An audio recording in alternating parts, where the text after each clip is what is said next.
The broadcast is now starting. All attendees are in listen-only mode. Welcome, everyone. I'll give you a few seconds to get online here.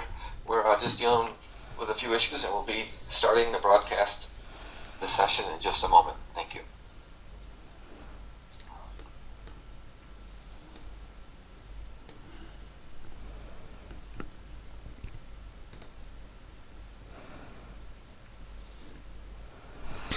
Okay, Mike, just tell me when I can start. Okay. Welcome, everybody. Today's session on implementing new security features in SQL Server 2012. This is part 2. My name is Mike Clark, and I'd like to welcome you all. Today, I want to welcome Ronnie. He's a senior consultant, an application and data architect. He's got more than 15 years experience in many different programming languages and technologies. He's worked at many software companies. He's worked with SQL and BI enterprise level solutions. He's active in the community, the SQL Server community, I should say, programming SQL Server T-SQL. He's also a moderator at MSDN and one of the TechNet wikis. He writes technical blogs. He's done TechNet articles and other blogs, and he's a Microsoft MVP. And we're glad to have him here today, and he's here to teach us, or to continue on rather, in the security features in SQL 2012. And with that, I'd like to turn the session over to Ronnie. Ronnie? Okay, thank you, Mike. I'm honored to be here again. Good day, everyone, and welcome to part 2 in Security Features meeting. My name is Ronen Arieli. I own a small business in Israel. We provide consulting services, supporting, and project management around the world. You can find me online in various communities using the nickname Pituach. Allow me to skip this slide. For more information, you can download the presentation file or simply Google my name in any search engine. The demos code and the presentation file will be available online. I recommended to follow my Facebook page where I will post more information. What we are going to talk about today. SQL Server 2016 provides several new data security features. During part 1, 2 weeks ago, we focused on dynamic data masking. Today, in part 2, we will explore the new features, row-level security, and always encrypted. If you missed part 1 of implementing dynamic data masking, then you can find all the relevant links in this slide once you download the code and the slide. So, row-level security. This image was taken from my personal website, which is based on .NET Nuke application. I assume that everyone familiar with systems that stores in one database table data of several different forums or several different blogs or even several different websites. The basic idea is that we need to expose only the relevant data according to the blog we are viewing, or the user that view the data, or the application that requests the data. This means that we need a row-level filter. The most common procedure is to control the filter on the client side. For example, we can simply add a filter in our query. Or we can bring all the data from the server to the client and filter it according to our needs. But we're still exposed to external attacks. Moreover, we might be exposed to information leakage. For example, I have seen funny cases where clients saw information in one web store which related to a different web store. The support team claimed that those are two different stores which compete against each other, but in fact, it was the same owner and the same application behind the skin. Another example. Let's say that we have a small website which is stored on content management system together with 100 other websites. Even if no one cares about our website, if someone succeeds to crack a different website, then in fact he cracked all the 100 websites, including our own. SQL Server 2016 new feature allows to control the filter in the table's row level inside the database. It saves a lot of developing time and it brings security to our data. What is row level security? Row level security is the process that allows us to control access to row in the database table based on security policy, which enforced by inline table value function. Let's move to demo and show how it is done in practice. Mike, can you see my screen, the SSMS? Mike, are you here? Yes, I can see your screen. Great. Okay, preparation. For the sake of the demo, I will create a new database, so we shall start from scratch.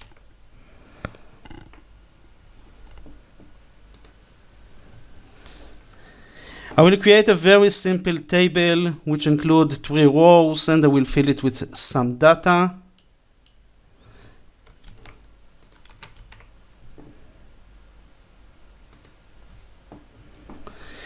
Notice the user code column. For the sake of the demo, this column will be used to select who should be able to see the row. Since we want to demonstrate security based on user permission, let's create 2 new users in our database.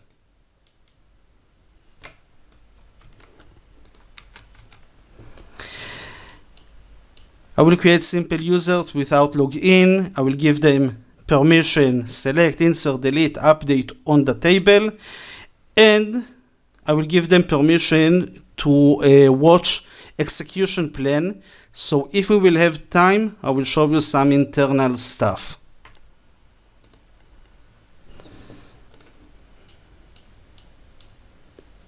Let's start implementing row level security on our table. First, we will create a simple inline table value function which include our security logic.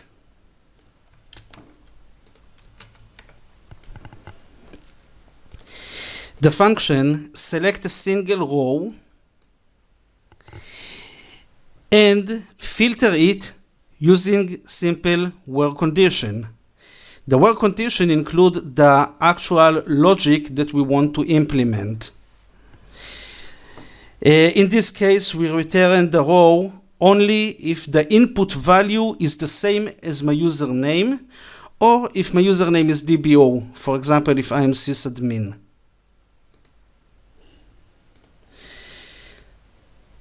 Secondly, we need to create a security policy, and we will add a predicate which enforces the security function on the table.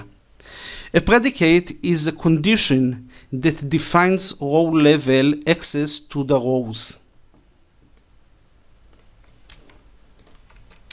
Very simple query. This is basically all we need to do. In less than 1 second, with 2 simple queries, we successfully build a row-level security system. Let's test what each user can see. For the sake of the demo, I will use execute as in order to impersonate to the different users. And let's start with a simple select query. So as sysadmin, my username is DBO and I should see everything. But if I will execute as Ronen, you can see the information, and as Arieli, I will see only the information related to Arieli. Row-level security support two types of security predicates. The first type, which we used in this demo, is named filter predicate. The filter type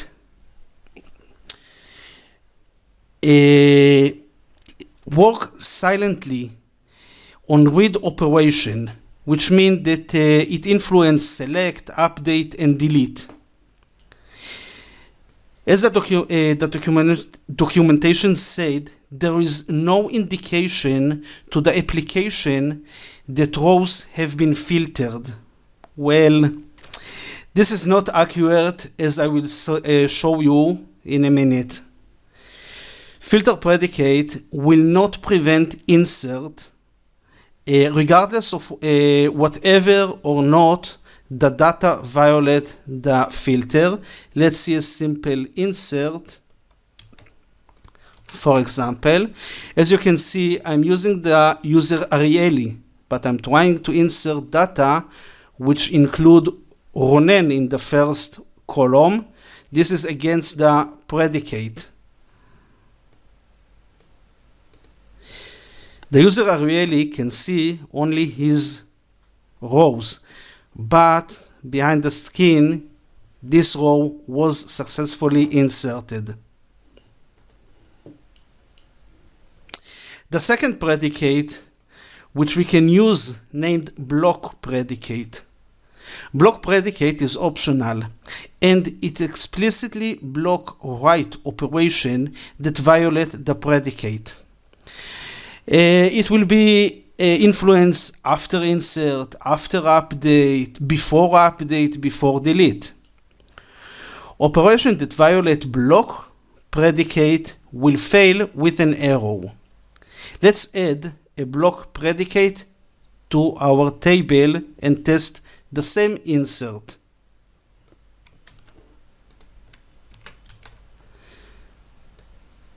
Simple query, execute. Now let's try to insert data.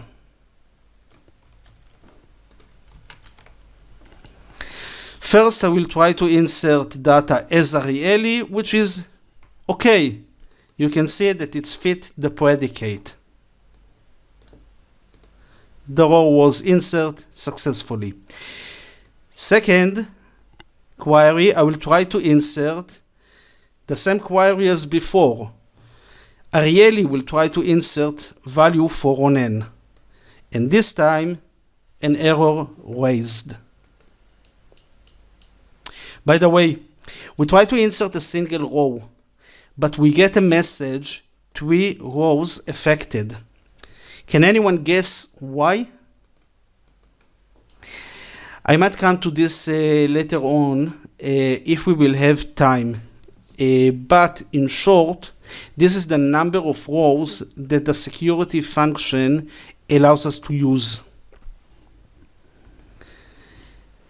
Okay, let's test other DML queries. There are 3 rows with value greater than 1000 in our table. I will show you this. 1, 2, 3. I will try to delete those 3 rows using the user Arieli.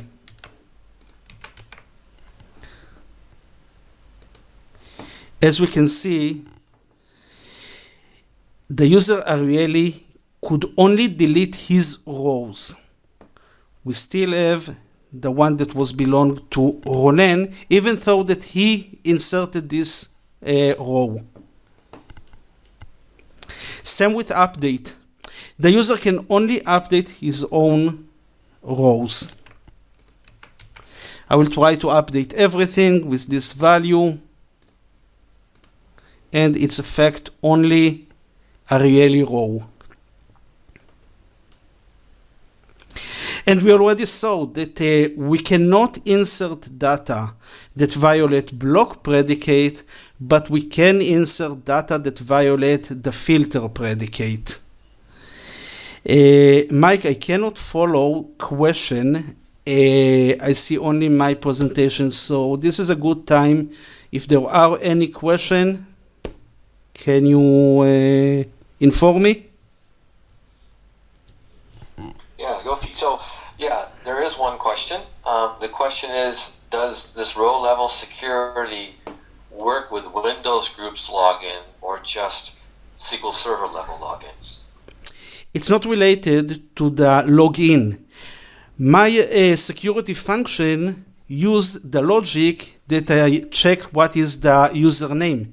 But you can use any logic that you want. You can use a logic that use several different elements, like taking data from other tables. It's a simple work condition. So the answer is yes, there is no reason why not. It's all dependent on your security function. Okay, let's continue. Until now, I use the function, maybe this is related to the question actually. Until now, I use the function that filter data by the username. This is very useful if we can create a unique user for each row level filter that we want to use. For example, if we have two websites under a content management system like .NET Nuke, then we can create for each website a different user in the database, and we can use a different connection string for each website. But what if we have 100 users or 100,000 websites? Creating 100,000 users and using 100,000 different connection string is probably not the best solution. I want to show you a slightly different security function, which personally I like to use in production, maybe with a bit, with a small differences. For the sake of this demo, I will use another new feature that came with SQL Server 2016. It's named Session Context. SQL Server 2016 allows us to use session level list of key value parameters. Let's see how I can use this feature in the next demo. I will need to change only the security function.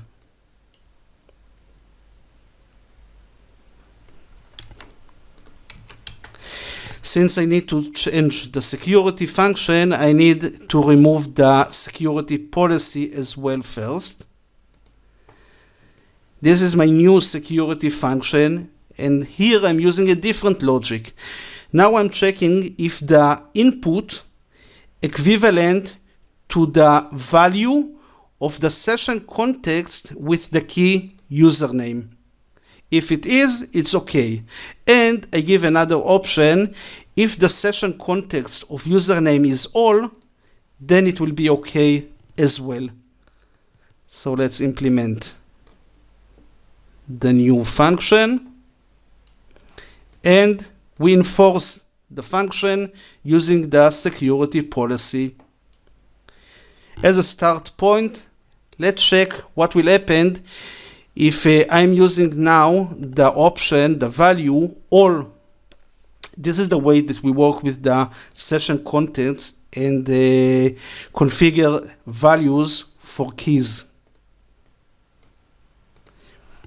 Seems all okay. If I'm using the value all, I can see all the information. Now, each time the application connect to the database, I will simply need to configure the value of the session context according to the filter that I want to apply. For example, let's open a new connection which illustrates a different application. This application wants to use only the rows that belong to row n. So once I start the connection, first time, execute.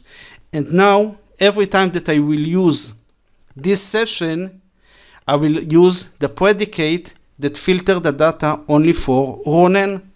and I will open another session, and this time we will use the application Ariely.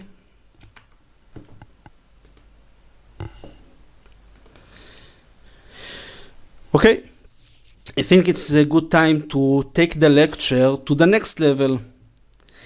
In the previous lecture, we spent about 20 minutes to show how simple it is to crack the masking and to expose the masked data. In this meeting, we only have 5 minutes to spare since we have another security feature to show. But I do want to show you a very short demo. I want to repeat a sentence that I said in our previous meeting. My goal is not to teach you how to crack the data, but to show you that it can be done. So you will know the limitation of the feature.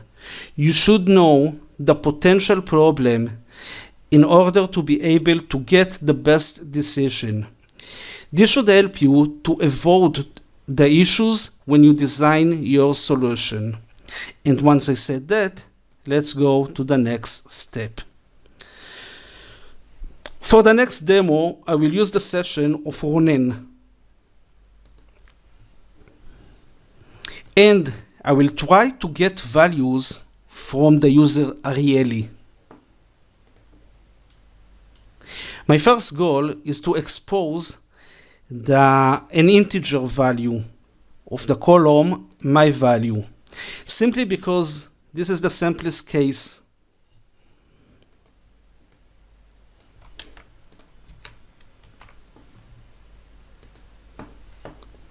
At this time, this query does not return any row as expected, since the predicate let us see only the values for Ronen, and we add the filter to see the values for Ariely. But what if we will succeed to create an error that pops before the filter was executed? For example, the error divided by 0 might help us. My procedure to expose the data from other rows based on this idea. Check out what will happen if I will add a simple filter using the real value from Ariely.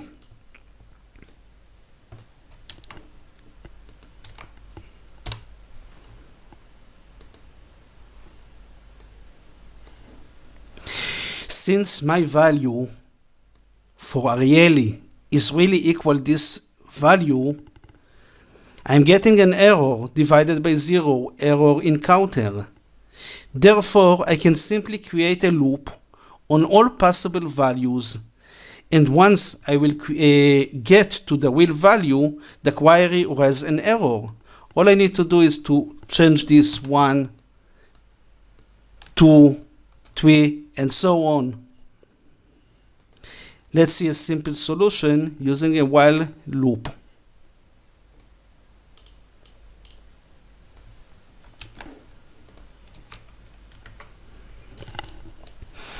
Okay, preparation.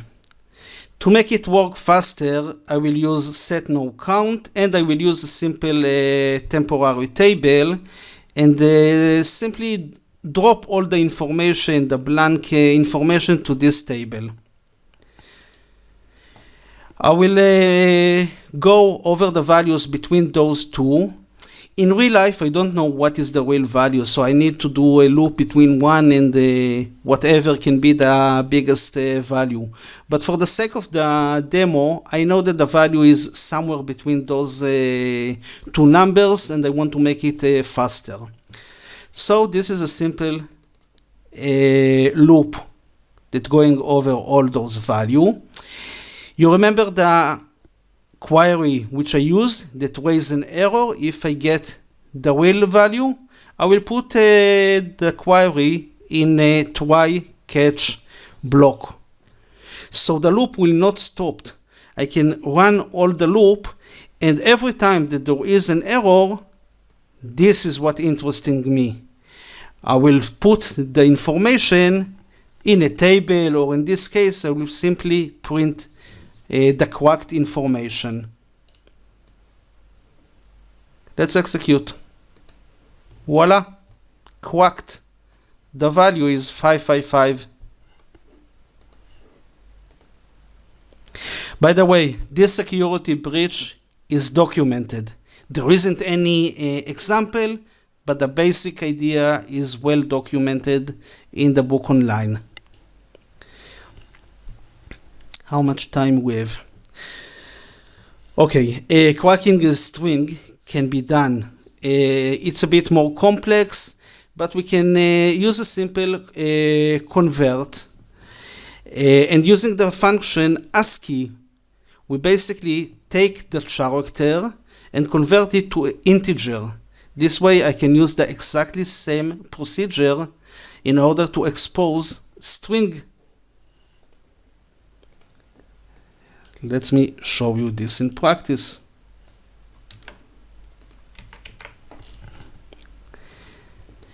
For example, okay, where is here? I'm trying to crack this row. We already got the my value, and now I'm trying to get C. Just for the sake of the presentation, I want to remind you that C in ASCII it's 99.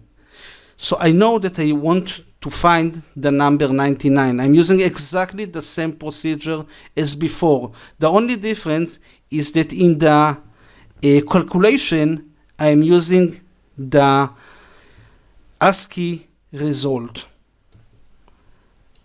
And this is my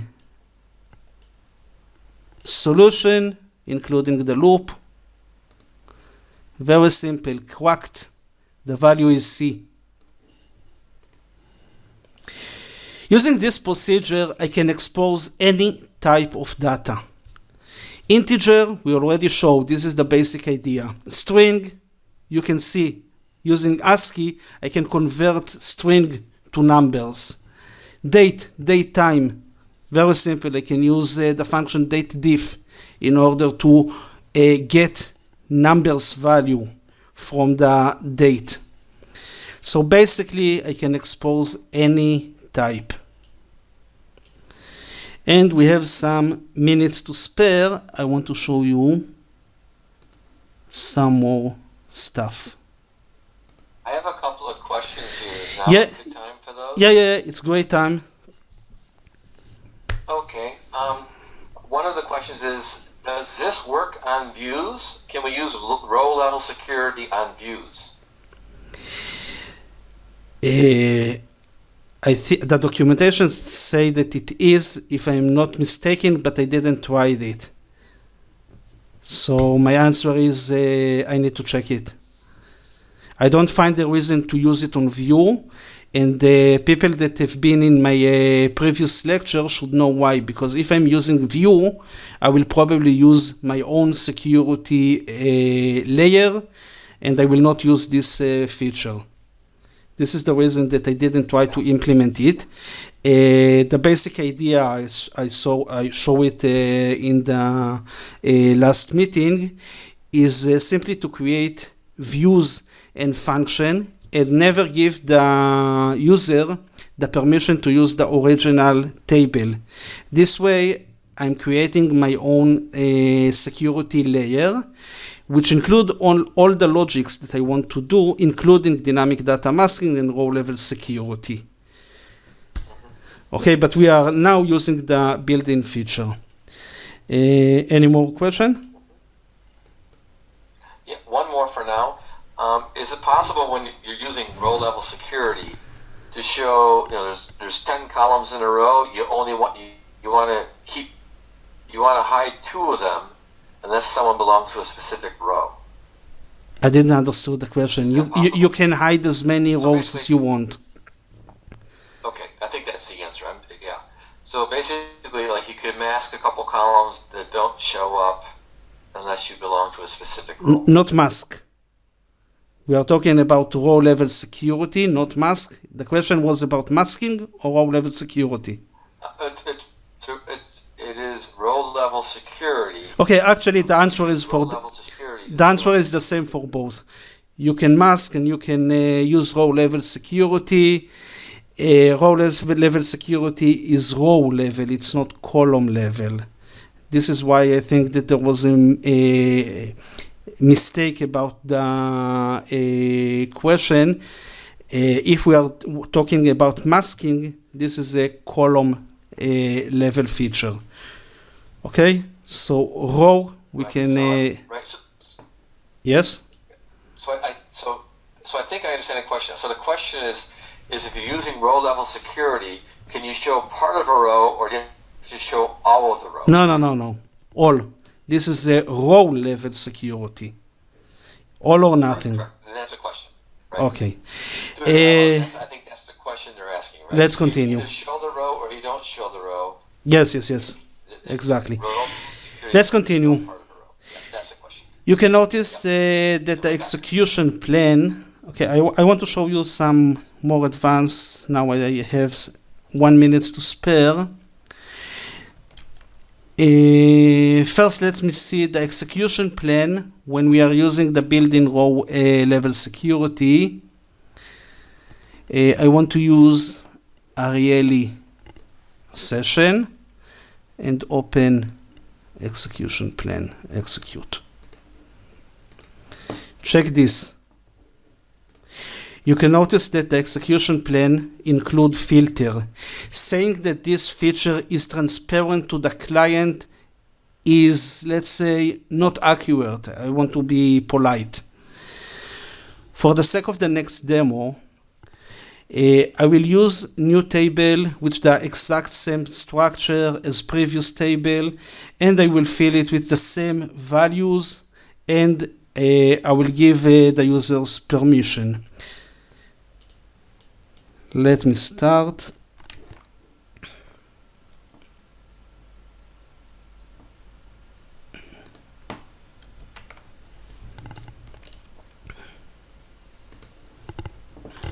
Okay.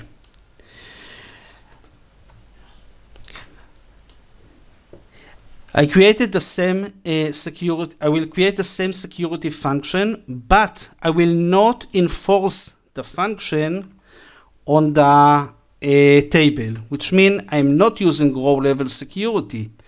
I'm just creating a simple function.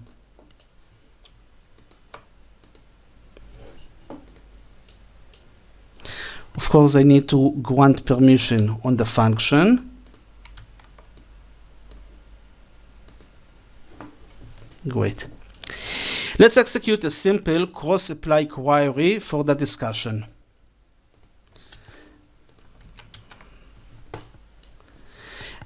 I'm execute as Ronen, and I'm using cross-apply between the original query, which is select all, and the security function, which is inline table function. And I forgot that we want to see the execution plan.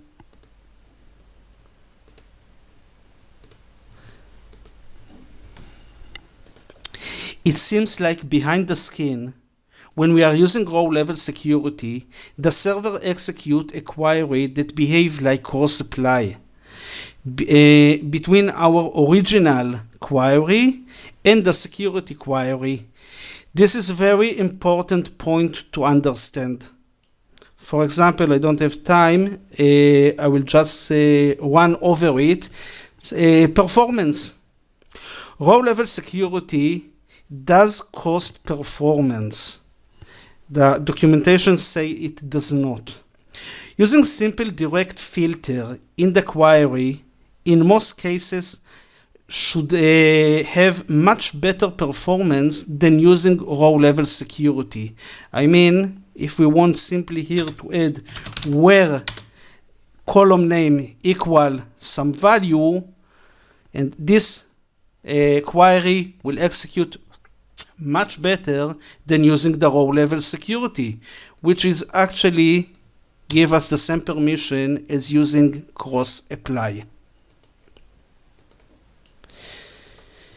Based on the idea that row level security basically execute cross apply query, it is simple to understand which indexes we should add to the database. if we implement row-level security. And as much as I saw, there is nothing about this point in the documentation which treat the row-level security as a closed box, transparent to the client. So it's very important to understand how to treat row-level security in order to get the best performance. In my personal experience, I simply try to get the best performance for cross-apply function, and when I test it on the row-level security, it gives me the best performance as well. Before we move to the last feature, which is always encrypted, just something nice. Once we implement row-level security, don't ask me why, but Microsoft attempt to hide the data type. I'm using a simple convert, which raises an error because user code is not integer. Check out. Oh, sorry. It's not the right session.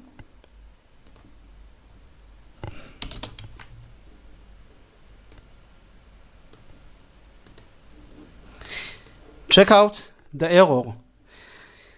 Microsoft decided to mask the type of the column. This is something that it's important to mask. Let's go back to our presentation.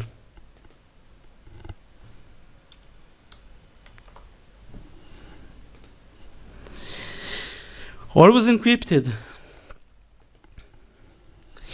Dealing with security, the first questions must be asked are, what do we want to secure and from whom do we want to protect it? Usually, when we speak about secure the data, we mean secure the data against external exposure. SQL Server has several built-in security features, including the two new features in SQL Server 2016, which we already mentioned, row-level security and dynamic data masking. But what if we want to secure the data against those who manage the data? In first glance, it might seem strange requirement, but why? When you park your car in a parking lot, it is clear to you that those responsible for the parking lot will not manage the content of your car. What is the difference? If you store your data in a database, the data is still yours. You want the DBA to manage the database, but not the data inside the database, which might include sensitive data, such as credit card number. Always encrypted is a new feature in SQL Server 2016, which encrypts sensitive data in the client side, while the data only stored encrypted in the database. This approach lets the client hide confidential data from the DBA. While the DBA manages the database, he has no ability to see the exposed data. Always encrypted makes encryption transparent to the application, since the managed is done in the driver level. The driver, which used to connect to the server, encrypt and decrypt the data. Therefore, the driver must support this feature. This means that we must use .NET 4.6 and above. Of course, assuming that you are using .NET, there are drivers for other technologies as well. Let's go over the elements which involved in the procedure. A column master key certificate is stored on the client side. It is used to protect the column encryption key. The column master key definition is stored on the server. This element includes information about the location of the column master key. The column encryption key is stored on the server, but it is encrypted. This column encryption key is used to encrypt the data, the encrypt or decrypt. But since SQL Server and the DBA does not have the column master key, it cannot use the column encryption key in order to decrypt the data. Maybe it will be simpler to understand it if we will talk about steps. The first step is that the client connects to the server using a driver. The driver will get the information from the server. You will get the column encryption key for the columns that we want to use. In addition, the driver gets the location of the column master key. He gets it from the column master key definition on the server. Then the driver gets the location and he can continue. The driver decrypts the column encryption key using the column master key. And now the driver can encrypt or decrypt the data using the encrypted column encryption key. I know it's a bit confusing. Let's see it in practice.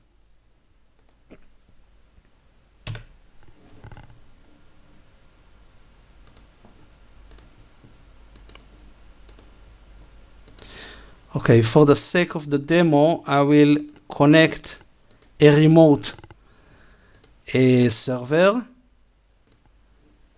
This is the one that I will use.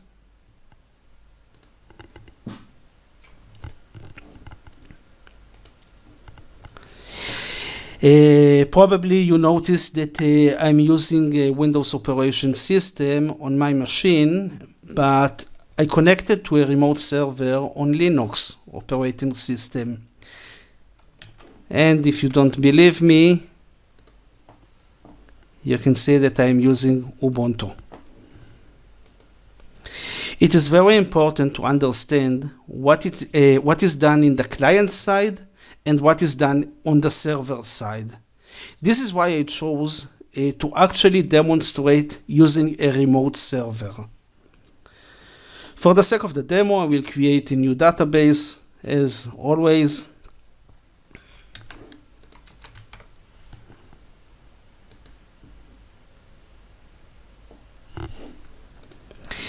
And we will start to implement Always Encrypted.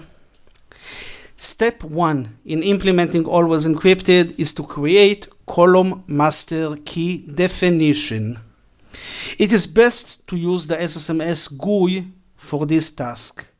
Let's create the column master key definition.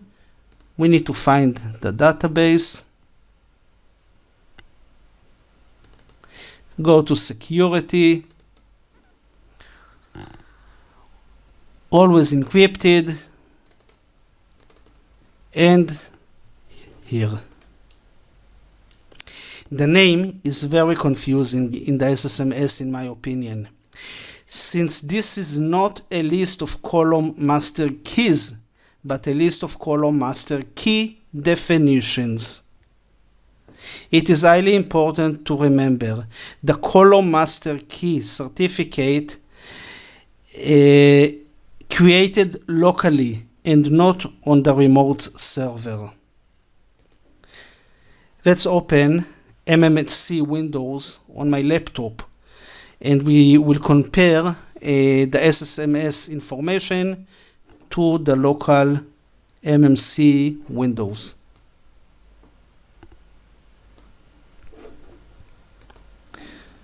Okay, let's start to create the column master key definition.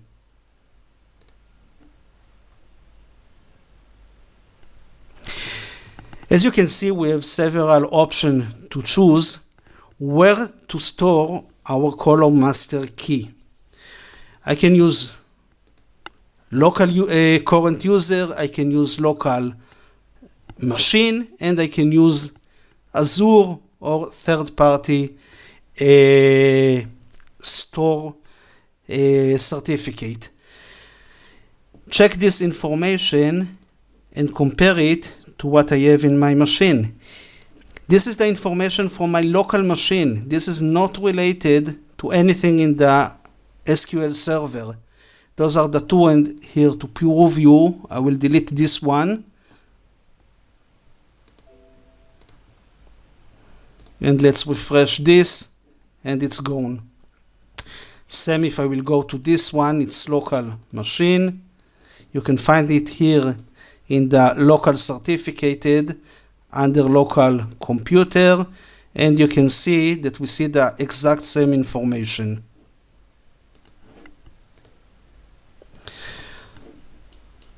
Okay, we see that the SSMS windows show us the local information and not the server information. We can use the SSMS for another things. We can generate the certificate locally, the local certificate, the column master key, using the SSMS. All we need to do is to install SSMS in the client. We don't need the SQL server. Let's generate a new certificate. Okay, let's check this here. We create it locally. Refresh, it's here.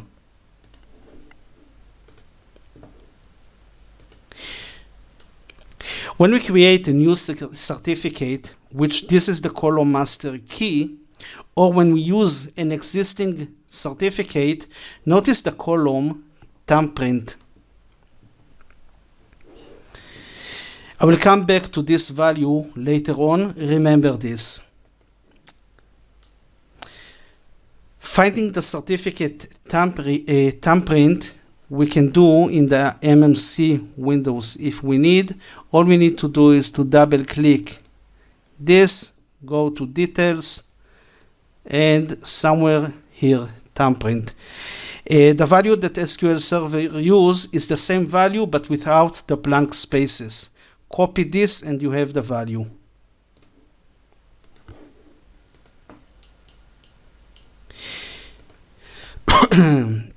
Let's continue to create our column master key. We will give him this name. We choose the column master key here. And OK. We have a problem.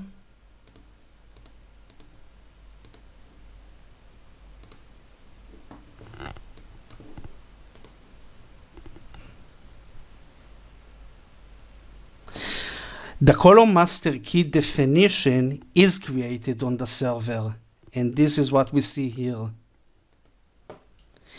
Next step is to create the column encryption key. Very simple.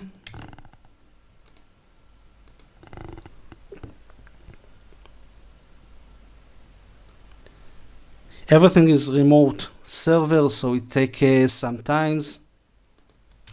I will give this name for the column encryption key, and I need to choose the column master key definition. Okay. Using TSQL queries, we could create column master key and column encryption key using TSQL queries. In order to create column master key, we had to know the location of our certificate. The location path include the certificate thumbprint. And this is why I told you you need to remember and you need to know how to get this value.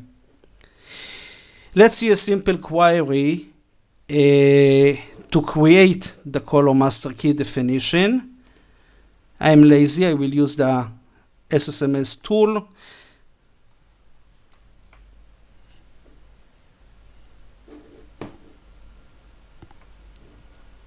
Okay, we have connection issue.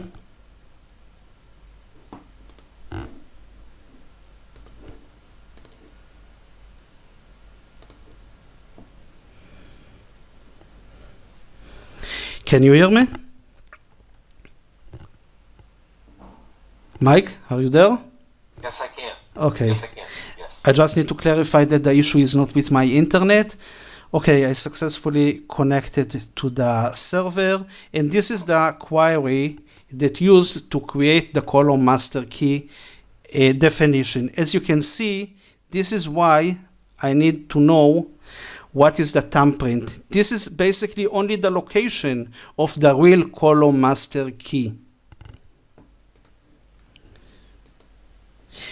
By the way, do not use this code or any code that you are taking from online tutorials, since the path will not fit your certificate.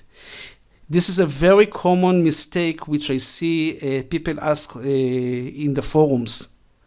So remember that this is only a definition which use my certificate, my column master key. Okay, same procedure. We can check the query to create a column encryption key.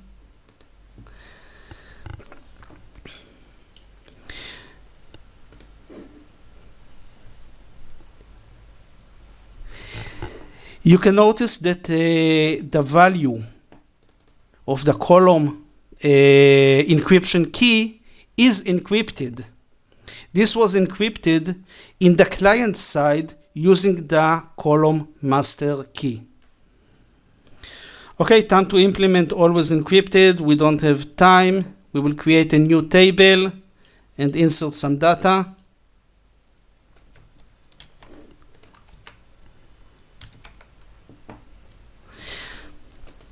You can notice SSN and birthday columns are always encrypted. Always encrypted can use two types of encryption, randomized and deterministic. Deterministic encryption means that the same encrypted value will be created for the same source of value, whereas randomized encryption means that we will get a different encrypted value each time that the column value is encrypted. I recommend to read more about the differences since we don't have time to elaborate everything in the scope of the lecture. In short, deterministic fit for comparing operation like filter and join. It is less secure. Theoretically, using brute force attack, eventually a cracker could determine the unencrypted value.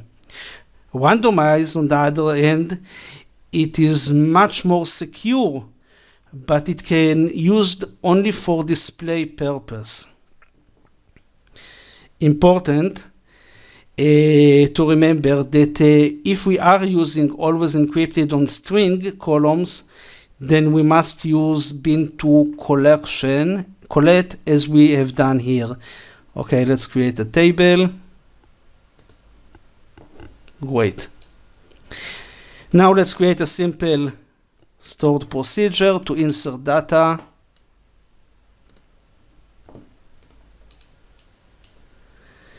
Enabling and disabling always encrypted for the database connection. In order to tell the driver that we want to use always encrypted, we need to add a simple parameter to the connection string. The parameter is this. To enable SSMS to connect using always encrypted, we simply need to specify this parameter in the additional properties tab of the connect to the server dialog.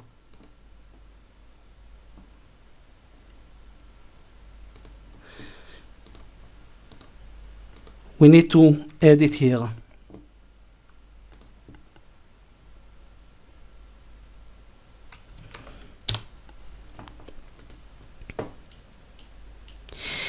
Enabling parameterization for always encryption.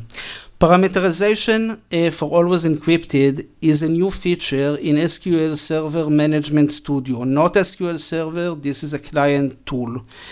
It automatically converts TSQL variable into queries that use parameters. It requires at least SSMS version 17, which means the VNext. This is what we are doing now. You can enable it and disable it using this option. Go to query execution, SQL Server, Advanced, and enable parameterization. By default, this is disabled. Let's move to the right database.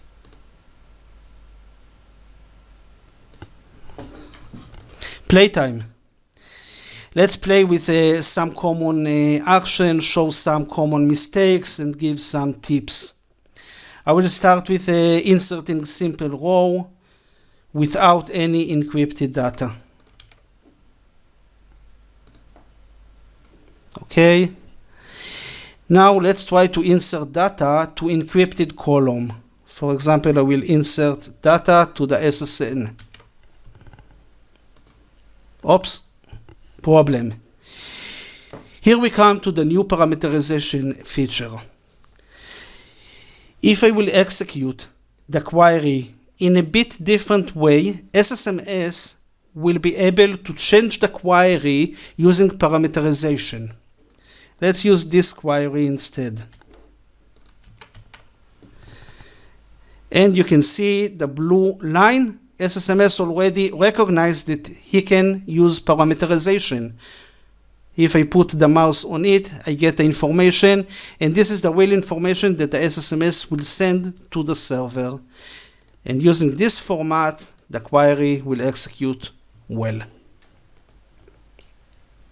Let's disable parameterization for a second.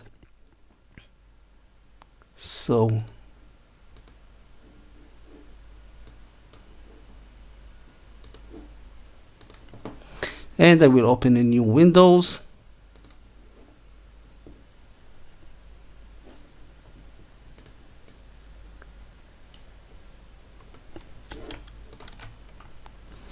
And try to execute the query again.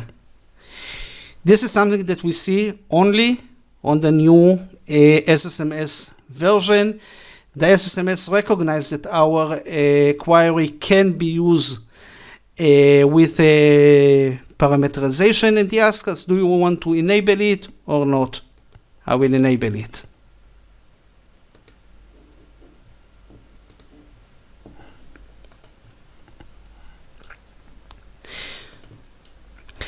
Another examples. Using this format, SSMS will not parameterize the value. SSMS does not recognize functions. If we want to use the date and insert data, I will need to use explicit information. And last example in this topic, implicit convert does not work. As you can see, SSMS recognizes this as it can be parameterized. But now we get a different error. Usually a query like this works okay, as SQL Server is expert in using implicit convert, which is really bad in my opinion, but actually it can be really great at the same time. But using always encrypted, we must use the exact same type and length as we have in the table. By the way, everything that I showed you now using the SSMS is usually automatically tweeted when we use a .NET application. The SSMS behave a bit differently. We will not get into the exact reasons. Okay, now we can play a bit more once we have the data. Let's execute a simple select. Those are the two always encrypted column. As expected, we can get the data exposed. I remind you that the data in the encrypted columns is encrypted, but the driver decrypt the data and we can see it exposed. Let's test the same select without the parameter column encryption setting in the connection. Let's create a new connection. And this time I will remove this.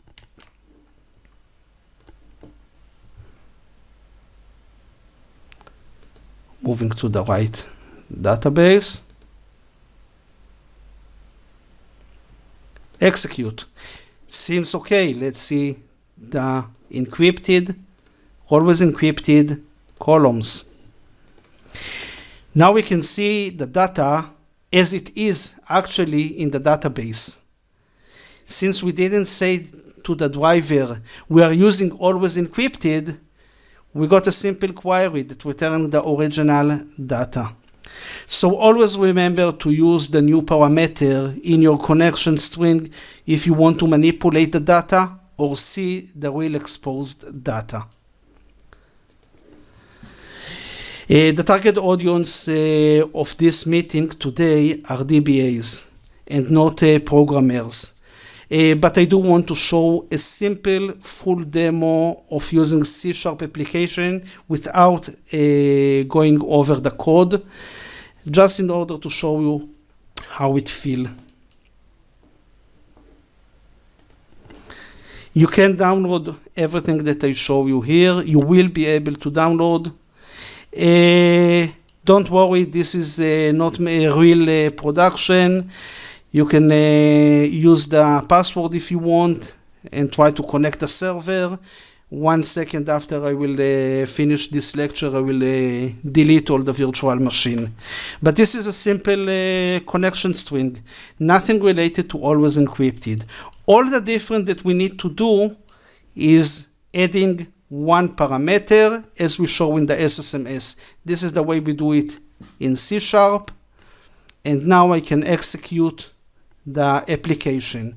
This is not totally accurate because there are differences when we are using application.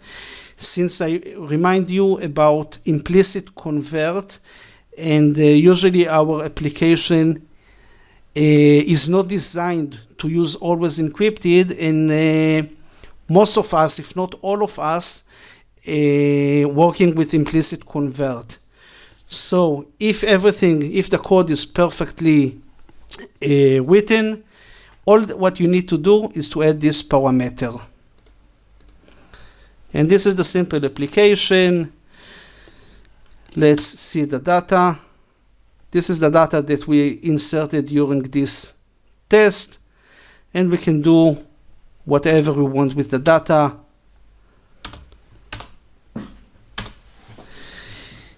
Let's go to the presentation for a closer. If there are questions, we are almost at the end, so shoot. Mike? Actually, there were a couple questions on indexes, and you answered those as you were going through your discussion, so we're all set on this end. Those are the best questions. You know what makes question a good or great? A great question is something that the presenter already meant to answer. So 1 point to anyone who asked this question. Let's continue just to close the meeting. First, we need to say some word about row-level security. This is a very powerful feature which gives pretty good security. We can expose the data and violate the predicate rules, but it is much harder than exposing dynamic data masking. You can see my previous lecture. This feature is very flexible, which is great. We can use almost any security function that we want. It behaves similar to cross-apply in the terms of performance, and it can be used behind the application where the user cannot execute free queries. It can save development time significantly, which is the most important point in my opinion. Always encrypted. This is my favorite feature between the three security features which we mentioned. This is a very powerful feature which gives us perfect, almost security against DBA. Yes, against DBA. This is not for the DBA, which make it very useful. It has a very good performance in compared to other options which include encryption the data in the application side. Of course, encryption the data use resources, and in some testing that I saw and did myself, it cost like twice the resources than not using this feature, but in compared to other option, it is better performance. Wrap up.